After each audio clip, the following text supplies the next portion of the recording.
नमस्ते भक्तों। आज मैं आपको देवी काली, राक्षसों का संहार करने वाली की एक महागाथा सुनाने जा रहा हूं। यह कहानी हमें उस समय में ले जाती है जब राक्षस खुलेआम घूमते थे और तीनों लोकों, पृथ्वी, स्वर्ग और पाताल को आतंकित करते थे।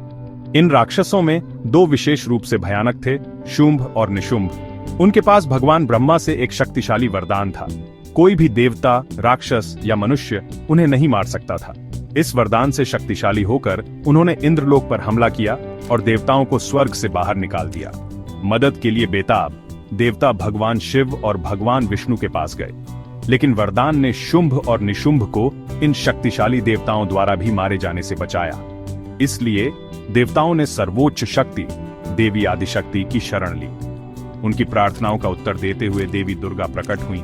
शेर पर सवार, उनके कई हाथों में हथियार थे और एक तेज जो सूर्य को भी मात देती थी। जब शुंभ ने दुर्गा का दिव्य रूप देखा तो वह मोहित हो गया और उसने अपने दूत के माध्यम से विवाह का प्रस्ताव भेजा। देवी ने शांति से उत्तर दिया, मैं केवल उसी से विवाह करूंगी जो मुझे युद्ध में हरा सकता है। उसकी प्रतिक्रिया से क्रोधित होकर शुंभ ने अपनी विशाल राक्षस सेना को देवी के खिलाफ युद्ध छेड़ने का आदेश दिया। चंद, मुंड, धूम्रलोचन और रक्त बीज जैसे राक्षस उससे युद्ध करने आए, लेकिन देवी दुर्गा ने अपनी दिव्य ऊर्जा से उन्हें एक एक करके मारना शुरू कर दिया। अब मैं आपको रक्त बीज के बारे में बताता हूं। एक ऐसा राक्षस जिसका आतंक बेजोड़ था। उसके पास एक अनोखा वरदान था। जब भी उसके रक्त की एक बूंद जमीन पर गिरती थी, उससे एक नया रक्त बीज निकलता था। जैसे ही देवी दुर्गा ने उस पर प्रहार किया, उसके रक्त की बूंदों से हजारों नए रक्त बीज निकल आए। देवता उजास में देखते रहे। उस समय देवी दुर्गा के भयंकर क्रोध से एक और रूप निकला, भयानक देवी काली। देवी काली का रूप भयानक था।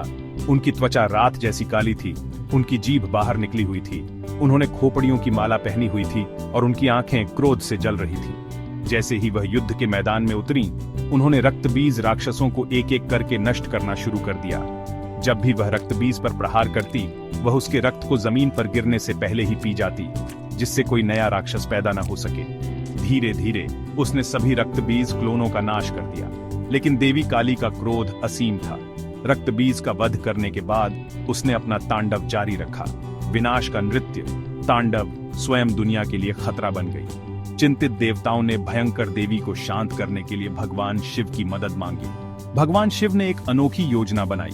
वह युद्ध के मैदान में उसके रास्ते में लेट गए। जब देवी काली अनजाने में भगवान शिव की छाती पर कदम रख दिया, तो उन्हें एहसास हुआ कि उन्होंने अपने प्रिय पर पैर रख दिया है। तुरंत वह शांत हो गईं और उनका तांडव बंद हो गया। सभी देवताओं ने श्रद्धा से नमन किया, देवी काली की स्तुति की। उन्होंने उन्हें आशीर्वाद दिया और दुनिया को राक्षसों के आतंक से बचाने की कसम खाई। लेकिन याद रखें प्रिय भक्तों, देवी काली केवल विनाश की देवी नहीं है, वह अज्ञान, अन्याय और अहंकार की विजेता है। उनका रूप हमें सिखाता है कि जब बुराई अपने चरम पर पहुंच जाती है तो दिव्य शक्ति का जागरण आवश्यक है। देवी काली भक्ति, सुरक्षा और करुणा का भी प्रतीक है। उनके भक्त उन्हें मां के रूप में पूजते हैं, जो अपने बच्चों की रक्षा के लिए किसी भी हद तक जाएंगी। तो अगली बार जब आप देवी काली के बारे में सोचें, उनके उग्र प्रेम और असीम शक्ति को याद करें। जय माता दी।